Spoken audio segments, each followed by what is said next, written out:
so scared. One of them said, remove your clothes. Another man, just remove my jacket and my vest and my bra. The moment they push me in the bed, then I wanted to scream. And then one of them hold my mouth like this. I decided to keep quiet. And then almost 2 hours. One after the other, one after the other, one after the other. I was thinking so many things. Like, what if they kill me? What if maybe something worse than things happened?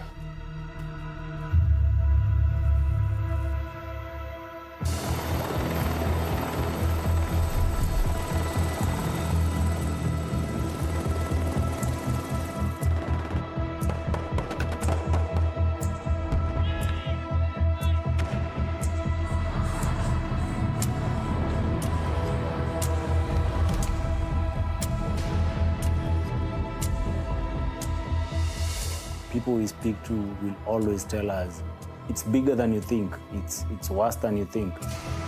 There are British soldiers who are currently sleeping with 13, 14, 15-year-old girls. Yes, it is happening. These are British soldiers from a British Army base. The British need to take responsibility. An investigation is needed.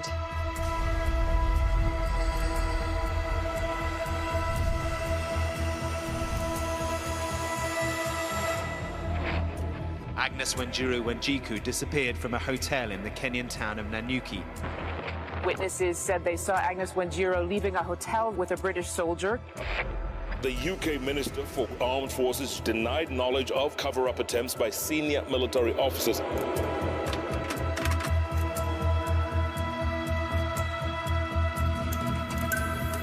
said, I've killed it. I said, what do you mean you've killed it? Show me. Everyone in our army base knew. All the senior commanders there, everyone. We're told to keep my mouth shut. Yeah, I mean, I covered it up.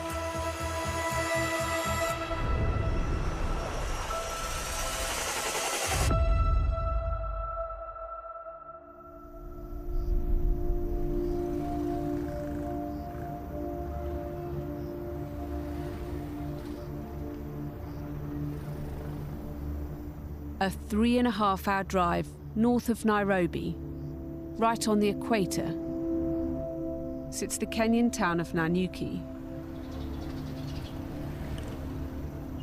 Nanyuki would compare to a small provincial county town that you would find in Britain. It happens to sit in the lee of Mount Kenya. It happens to sit in an area of outstanding natural beauty. But it happens to have in its midst the British Army training centre, a British Army barracks. It's a large expanse of land on which essential live firing training is conducted.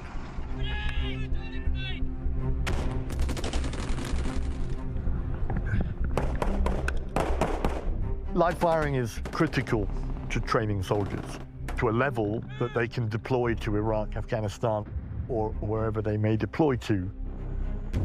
And it's done here in Kenya with the agreement of the Kenyan government. The British Army training unit in Kenya is known locally as Batuk. It's one of the biggest UK bases outside of Europe. The British Army has been present in Nanyuki since before independence. They do have a permanent base called Nyati Barracks.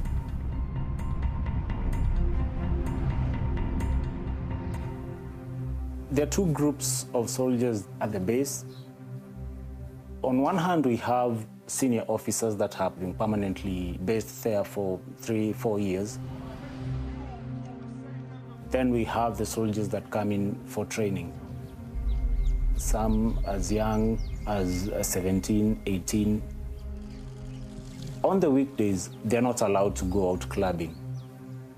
But on Fridays, Saturdays, and Sundays, they're free to go and party. There's no shortage of clubs. In Nanyuki, it's one big party scene. And it can get rowdy.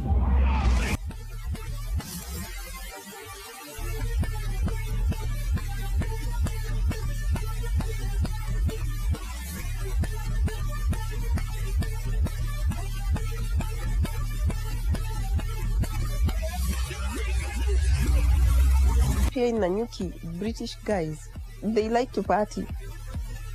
If they fall into a hotel, the manager knows that it is such a good day. Yeah, they know how to spend. When a British army come here in Nanyuki, the economy rises. I will describe the relationship between Nanyuki and British soldiers as a toxic love-hate relationship. They are very rowdy, they tend to get violent. Police are involved, but there's not much that they do. Usually it all gets swept under the carpet.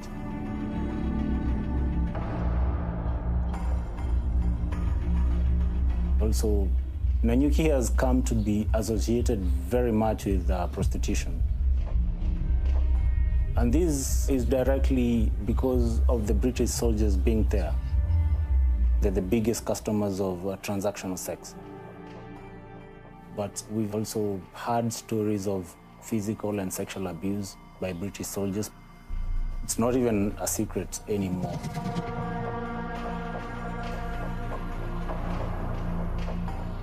In 2022, the army banned its soldiers from paying for sex while serving abroad.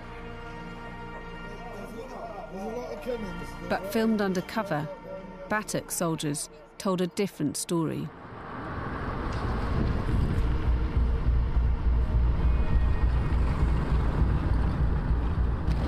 All they want is money up.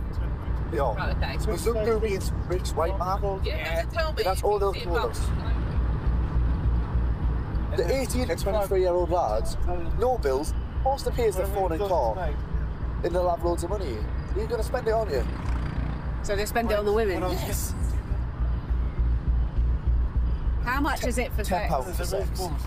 It's nothing. For what? Sex. Complete job. Did you talk to them about it and try and tell them not to do it? Yeah, but you can't. I'm talking to a brick wall. Young lads in a fucking foreign country, loads of money. Who's going to stop them? I'm not going to stop them. I'm letting them fight this out. Boys will be boys.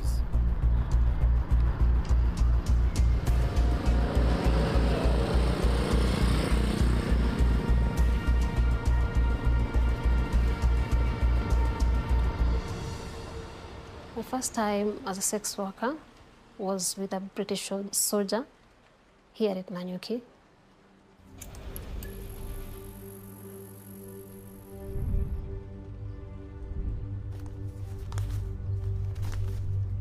These soldiers, some will ask for anal sex, others will ask for oral. And of course, when they ask for extra, they give you an option of extra money. But some can be arrogant and tell you to your face that, after all, you're here looking for money. I'm here with a lot of money and I can give you. And so this is what I want for you to get the money. I know of a girl. They agreed on the amount. After they went to the room is when something changed. She was just told to lie down and he just urinated on her. He was like, I wasn't interested in sex anyway, I was just here to have fun. So he finished it, walked out, and left the girl.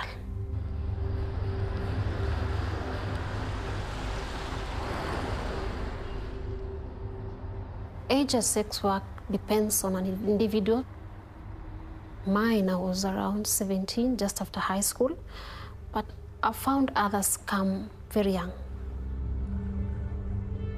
Around 13, 14, 15. In Nanyuki? Yes, in Nanyuki. Would you say there are British soldiers who are currently sleeping with 13, 14, 15-year-old girls? Yes, it is happening.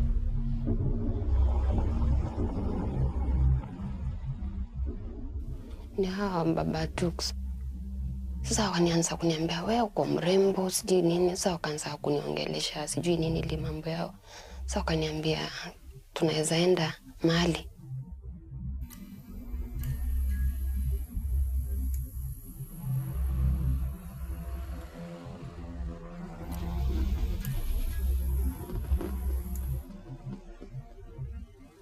Ndio sikuwa na option nyingine, hakuna kitu yenye nitalipa na nyumba, chakula. Sasa wakaanza kunilamba kuni nini, ingine na nini huku, mkuu, mdomo, wanaanza kunipapasa huku. Sasa nimekaza, nikastukia tu watu wanaanza kuitana. Huyo mtu alikuwa mmoja, kustukia wako 7. So wakaanza kunitumia tu hivyo. Huyo akamaliza kuingia na akakuja. Sasa unaona. Kuna mtu ungepigia simu akukujie? Hakuna, njoo hadi simu walinyang'anya. So huyo jamaa mwenye alipeleka huko nje alikuwa na simu yangu.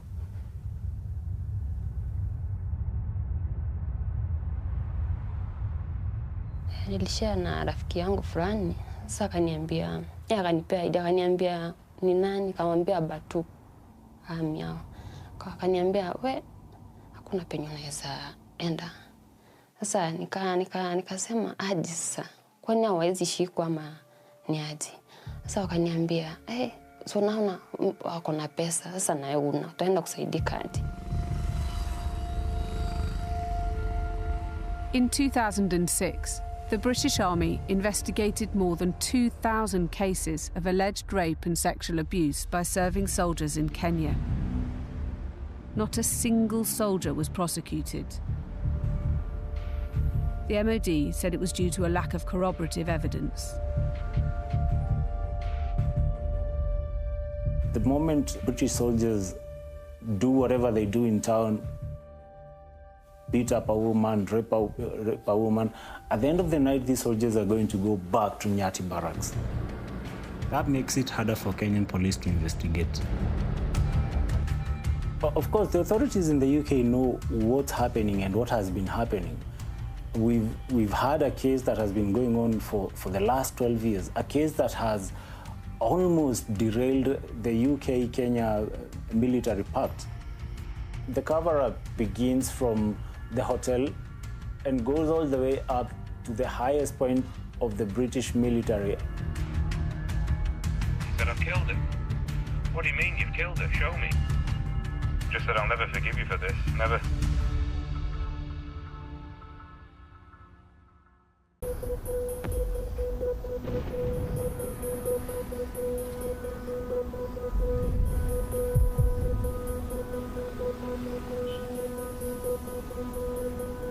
Yeah, we spent the majority of the time out in the open, out in the elements.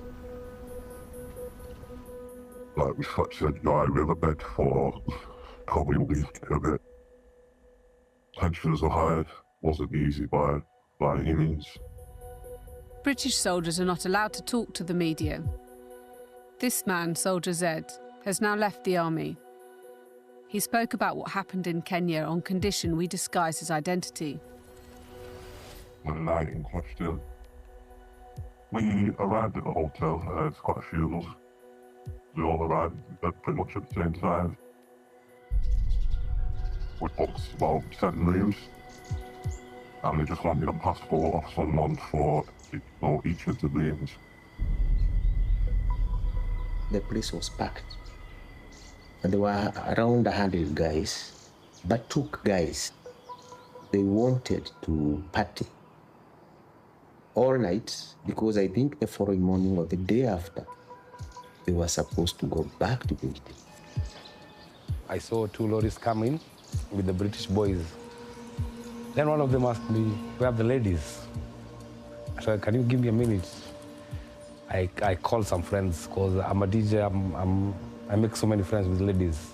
Once some friends, I told them, I've got so many boys in town. Actually, we normally call them the boys. So they came, the ladies came.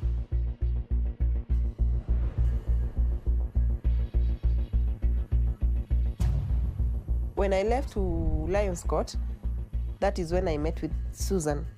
Then Agnes joined me. The place was full, the place was lively. There was a lot of British guys. They like drinking and they like ladies. Those two things. Tuliambiana twende juu Agnes hakuwa mzuri kwa mfuko. Yaani juu alikuwa amezalishwa na ameachwa, so alikuwa amesema aende hustle. Ndio tukaambiana twende out. Although hiyo out ilikuwa tu ni kuenjoy. Agnes akaenda dance floor ndio akaona huyo mzungu. The last time I saw her, she was seated with 2 British soldiers and she was in the middle and she was drinking Guinness. And I was like, my friend, can you just get me some water? And she started smiling and she started cracking jokes. She's very lively.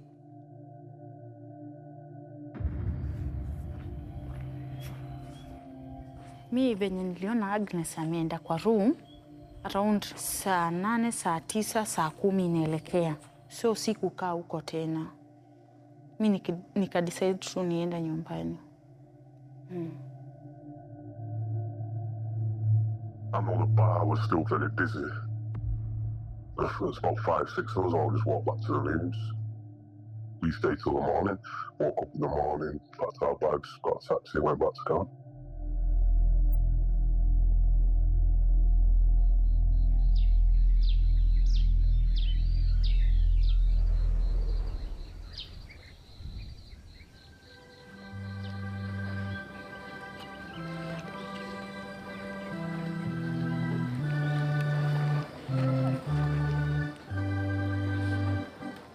Na anatupatia wokovu namna gani? Kwa sababu ya kushinda minyororo ya mauti, kwa sababu ya kushinda giza au usiku wa mauti. In the morning when we were going church, I met with Agnes' sister. She was standing and she was like, Flo, where is Agnes? And I was like, didn't she come back? She told me no, she did not. I told her just wait for her. It is still early. Maybe she's still partying. She will still come.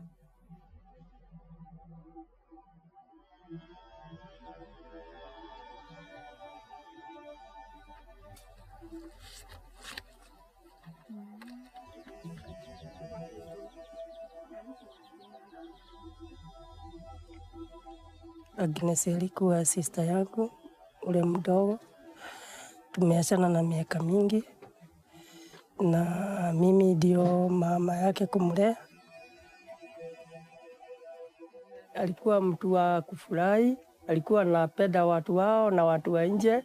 Hata Chiro alikuwa amependwa na watu, hata sijawahi ona mtu kwetu amependwa na watu hivyo.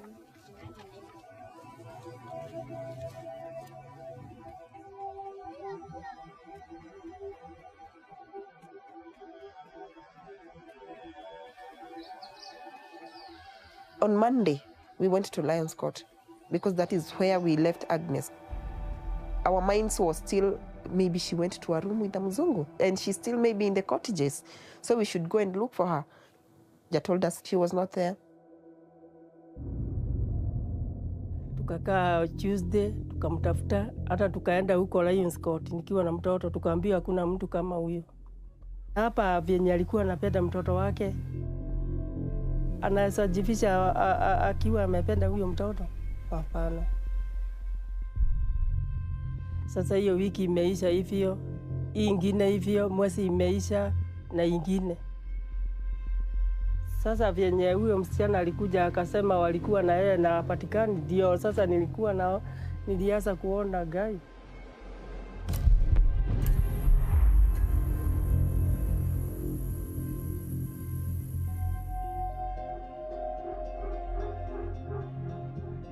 The body was discovered in a septic tank, in the hotel's septic tank. by a gardener who was just going around doing their work. The body was naked, apart from the bra.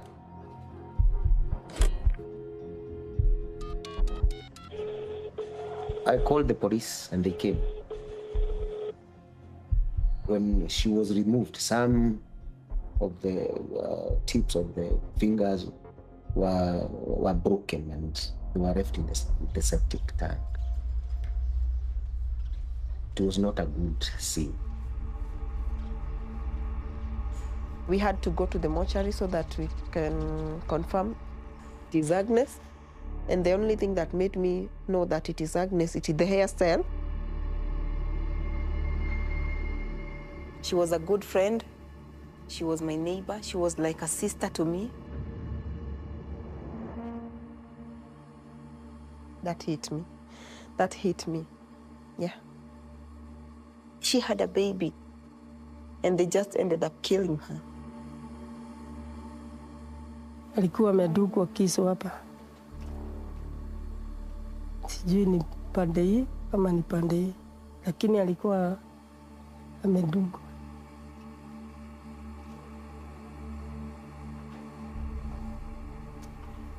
Alikuwa amekatwa, sijui ni kukatwa ama ni nini, sijui hii kwenye ilienda, hakukuwa na hii mikono yote.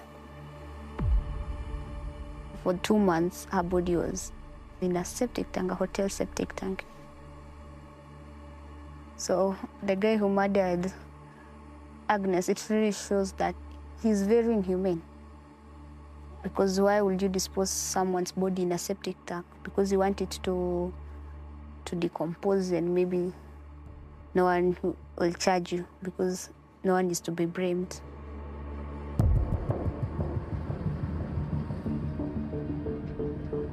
Me and Susan, we went to the police station and we presented our statements.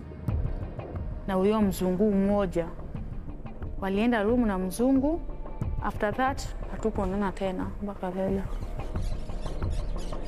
The first thing that the investigating officer did was ask for the names of the soldiers who had stayed at the hotel the night Agnes disappeared.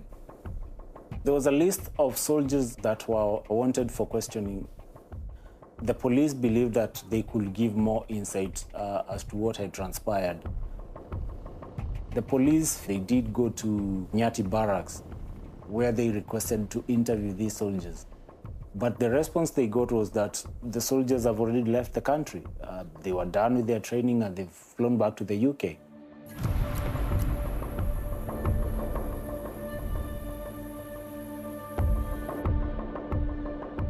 The British government is assisting Kenyan authorities investigating allegations that British soldiers murdered a 21-year-old Kenyan woman in the town, which is used by the British Army as a training base for soldiers before deployment to Afghanistan.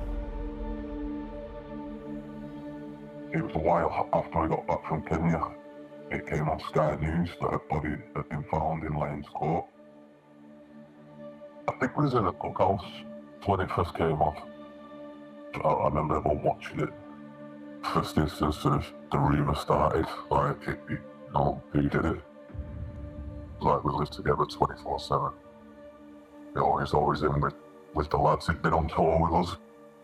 One of the boys, The police in Kenya, they did write to the Attorney General and requested that they question the soldiers, even though not as suspects, as witnesses. They requested to question them via, video call. But that was not fulfilled, either by the Attorney General or the UK. Somebody in between really put a barrier to that, put a stop to that. It is inevitable that crimes of a serious nature will find their way through the chain of command fairly rapidly up to Land Command and into the MOD. Information pertaining to crimes conducted by soldiers outside the British Isles would end up being conveyed to the Foreign Office, yep. The British Army took no further steps to investigate Agnes's murder. Soldier Z was considered a key witness. but not questioned about what happened at the hotel that night. I've never been interviewed by the Kenyan police. I've not been contacted personally by anyone from the army. Hapana. No.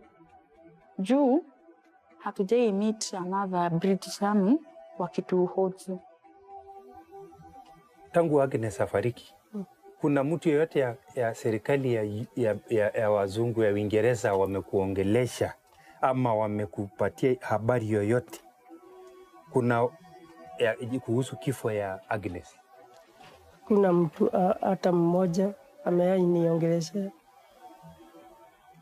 ama wa British Army, kuna wale wamewahi kuja kukuongelesha kukuambia mambo ya Agnes? Everything came to a standstill. No investigation was happening because what they needed to do had been blocked by the authorities. So everything stopped.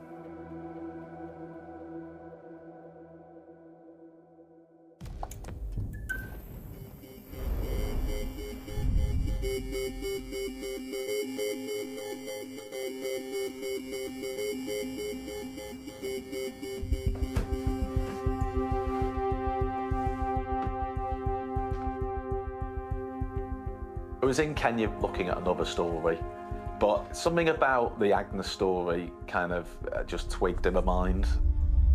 It was just completely unresolved.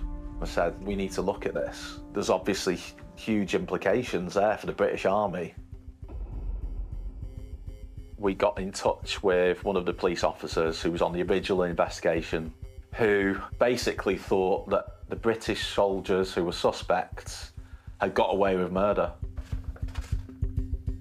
He showed us a number of documents.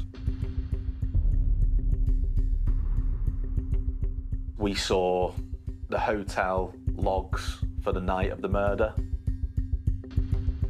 which had the names of all the soldiers who were there that night. Witness statements from Agnes's friends. And we also saw a number of letters that were exchanged between Kenyan police and the British Army. The British Army knew full well in 2012 that the prime suspects for Agnes's murder was a British soldier or soldiers. Even though the MOD knew how serious the allegations were, they left it to Kenyan police to investigate. But many soldiers from the regiment believed they knew who'd killed Agnes. For a long time, it was a running joke.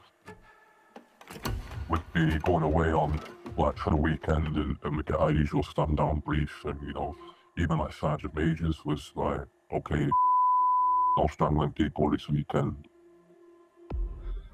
It was a joke, obviously, because it was a bit weird. Though the story in the battalion was that Agnes was strangled, the truth was even more shocking. We had the post-mortem results from the pathologist. What this found was that Agnes had been stabbed, that the stab wound to her side may not have been enough to kill her, and she may still have been alive when she was put into the tank. We saw the documents in 2016, and then in 2019, it took a few more years, and then finally, Agnes had an inquest.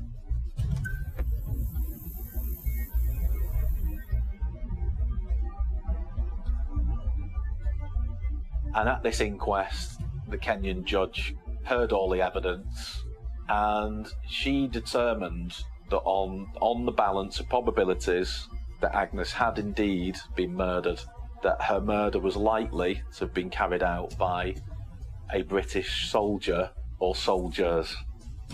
And so at that point, we decided to find every soldier who'd ever been mentioned. And what I didn't realise was how quickly that we'd make a major breakthrough.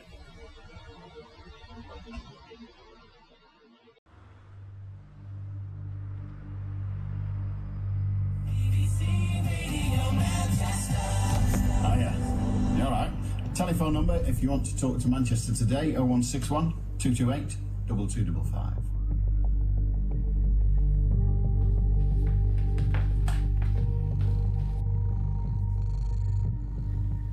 It was sort of a quiet summer.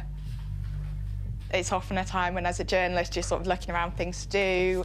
And David, my colleague, had these documents and, you know, he said, do you fancy looking into this?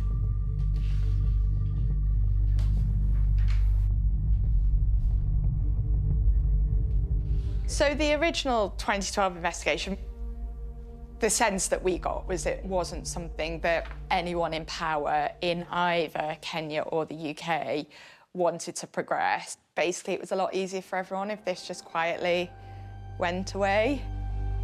But we had these names for these soldiers who had checked into the hotel on the night. So we just sort of divided that list of names and tried to find them. The regiment is based in Lancashire, so we're sort of driving all over the northwest. We've managed to find addresses for some of them, but you don't know how up to date they are, and some were just complete dead ends. The last name on my list, I knocked on the door, there was no answer. Knocked again and still no answer. So, you know, I pushed a note through the door and said, you know, I called today, I was just hoping to speak to you about your time in the British Army. And you sort of never really expect to hear anything in these situations. And then I got this phone call from a number that I didn't recognise. It was the soldier, and we spoke for close to 2 hours. And he was really frank and really honest. He had been there on the night. He'd heard the rumours about what had happened and the fact that someone from the regiment was said to be responsible, but he didn't know that much in terms of who that was. Then he provided names of people he thought knew a bit more about it.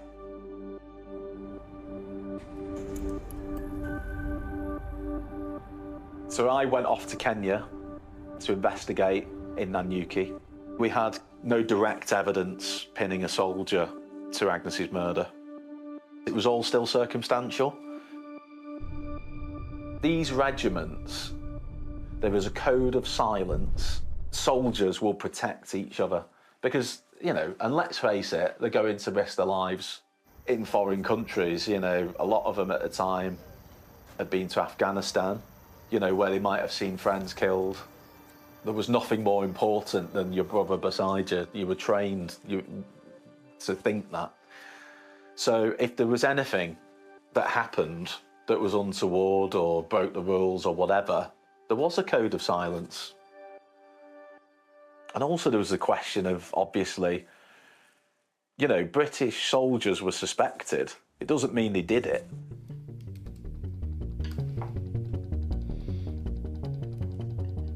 Social media was really helpful in this. I did get several people who came forward to help, and every person I spoke to, I would ask them who else to speak to, and just built up this list of dozens and dozens and dozens of names. I'd say over 100 names. We then started to get the same 2 names again and again and again, and the name of someone else who had been involved. He was described as an accomplice. The thing that I was told most frequently was that he had helped move the body. Believing they have enough evidence, they approach the alleged accomplice. We go to the accomplice's house. It's me and a photographer.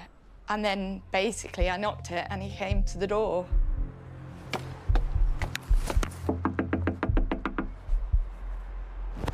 Hello? Hiya, my name's Hannah. I'm a journalist with the Sunday Times. And? Have you got 5 minutes to talk about what happened in Nanyuki? No, long time ago that. No. No. A couple of people have mentioned your name. Who? I can't say who. I can't say anything. I mean, we know that it wasn't you that was really responsible. Not responsible for anything. Listen, I told the proper people, and I got told to get to fuck. Who did you tell? Everyone. Everyone knew. Everyone. But like the police or the senior officers or... All the senior ones know. They all know. And they know the name of the guy that... They all know. I told them personally. And then Hannah sent me it, and I listened to the whole thing. It was just granular, step-by-step detail, stuff that wasn't in the public domain, stuff that only somebody who'd been to that hotel and seen where the septic tank is would have known about. We all went out. Yeah. A night out in Lyons Court. And he came back into the pub crying, saying, help me, help me. I said, why, what do you mean, help you? He said, I've killed her. I said, what do you mean, you've killed her? Show me. Oh, God, He really? took me to the tank and lifted it up, and I looked in. I just remember seeing her in there. My heart sank, and I just said, I'll never forgive you for this. Never. This soldier saw Agnes's body. A direct eyewitness, not as we had thought, an accomplice. I told enough people something to be done. All the senior commander were there, everyone. There were conversations had where the Ministry of Defence would have liked it if we would have held off from running the story. The idea that we'd have that information and then in turn not run it, you know, it was unthinkable, so we ran it.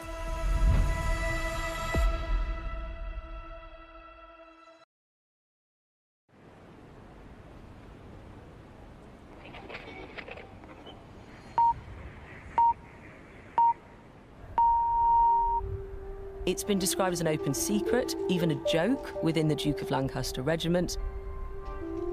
What have you personally done to raise the case of this, or what is the latest on that? We have stood by throughout the process to offer help.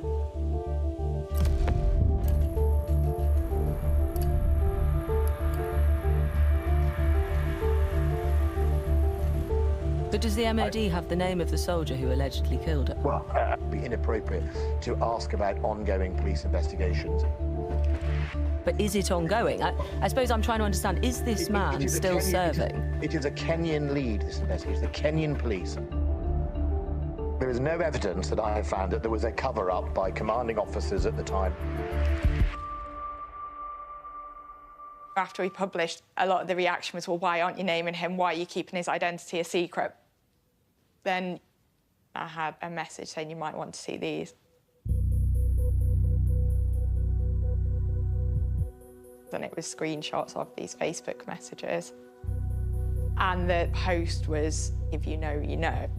A soldier had returned to the Lyons Court Hotel and sort of posed for a picture outside. Someone had commented the word septic tank. The alleged perpetrator himself had posted an emoji of an angel. This was soldiers, and some of whom were still serving, just laughing and joking and making light of this murder. And this just, you know, evidence to us again how widespread this knowledge was. We did have some conversations about whether or not we were going to name who the suspect was. I thought we would see arrests and a trial within a year or two, but within a few months it became pretty clear that that wasn't going to happen.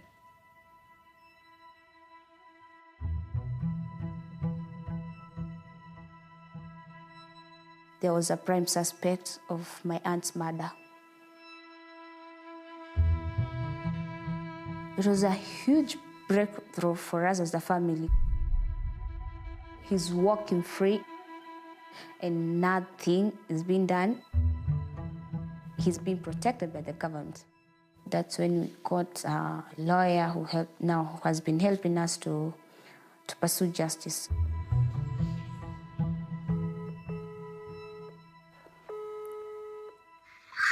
Hi, Esther. How are you? I'm doing great. And how did things go in court this week? No updates, or no one responded. Only the We were contacted towards the end of 2021 by Agnes's family. We've done a lot of work in relation to British Army abuses abroad, and the family wanted to know if there were any legal avenues they could pursue in the UK. I think that where the state is implicated in a death, the state then has obligations to investigate that death. And it's quite clear that in this case, that hadn't happened. We're asking the Secretary of State to commence their own investigation. What went wrong? Why did the British Army do nothing when it knew its officers had been implicated in a murder? And has there been a cover-up?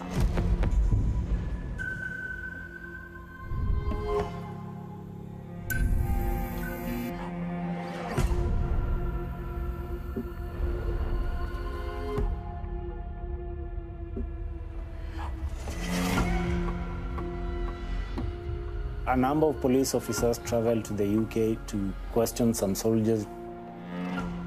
Whom they questioned, we don't know. What they talked about, we don't know. What kind of new evidence they gathered is still something we don't know because it has not been made public. I got invited to local police station. I was interviewed by the MOD as a witness.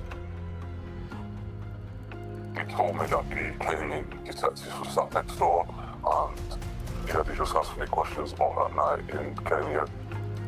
What I remember, who was there, and then just asked me if was present.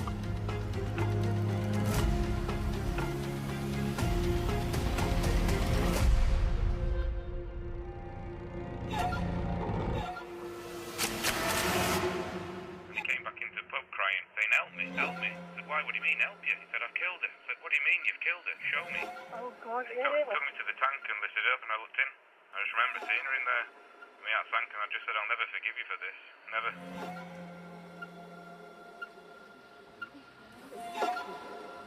Despite a reported confession and witness statements, neither the British nor Kenyan police have so far charged anyone for Agnes's murder. Her family have not been told why, nor been given any update on the case. It's been 12 years, and a case that is really straightforward hasn't been resolved by the intervention of the media, foreign lawyers, local lawyers, the judiciary. If nothing has happened over 12 years, then I don't think anything will happen. It's not enough for the British government to keep saying that it's the Kenyan police who are in charge of this investigation. No, that's not enough. I don't think any right-thinking member of the public would expect the British government to sit back and not investigate allegations that a British soldier has murdered an innocent woman in a foreign country. Agnes's family have been fighting for justice and for something to happen for 12 years. And we're now in 2024 and the same kind of things are going on.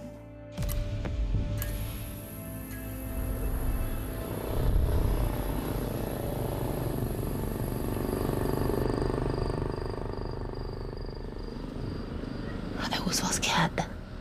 They pushed me in the bed. Then I wanted to scream. And then one of them held my mouth like this. I decided to keep quiet. They fucked me behind, they fucked my mouth. One after the other, one after the other, one after the other. They just do what they want and they go.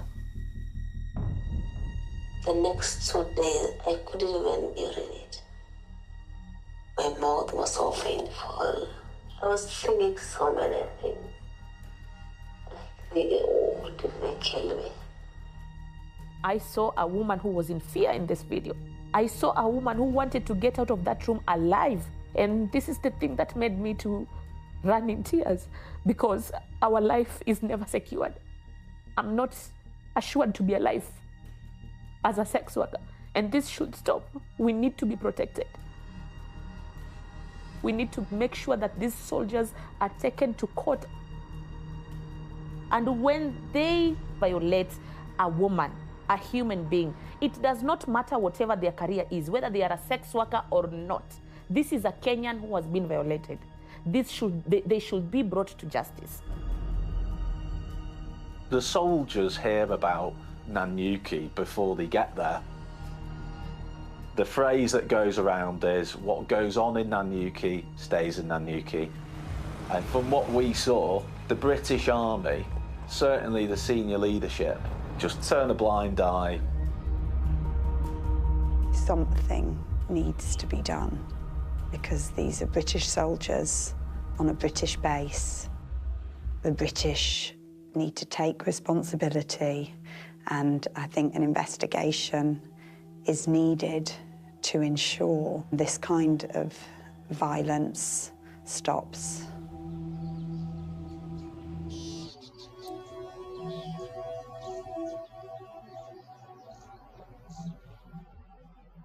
Stacey, she's not the age where she's understanding what happened to her mother, and quite distressing for her and traumatic.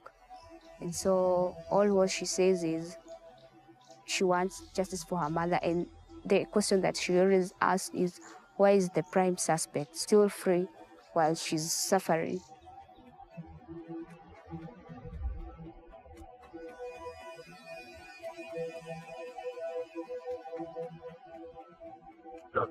Deny everything that anybody said. You know, I have nothing to do with it.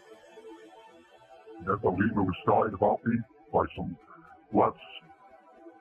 I've not been in touch with the lads for at least 10 years, if not longer. It's a shock to me. I don't even know I was there the day they reported. I don't think the horror now is that people are saying that something comes up and practically unspeakable, which is sickening, to be honest.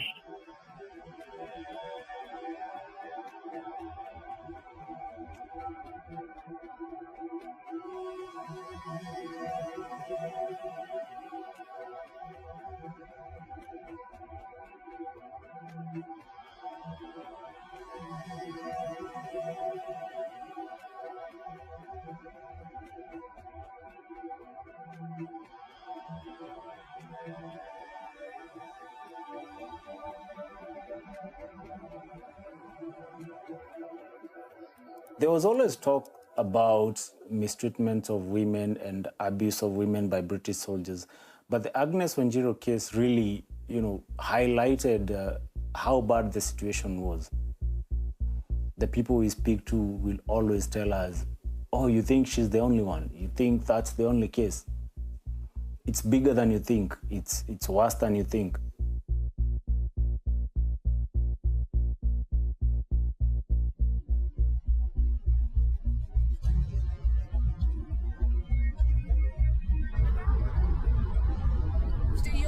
Senior army people not stop you? They're doing it.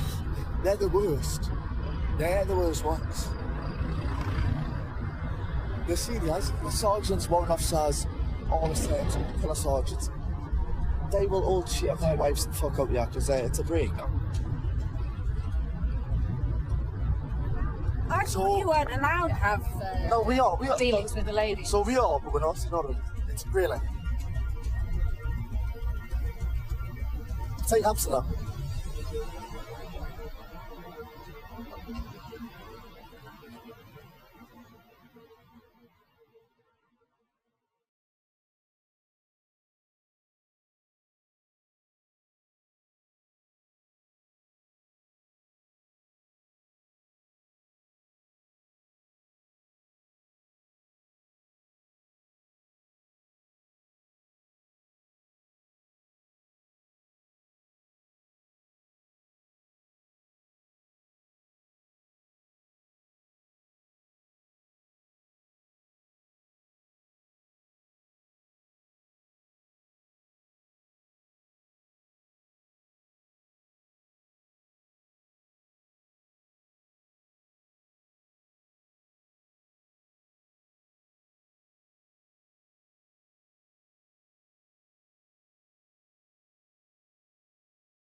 ocean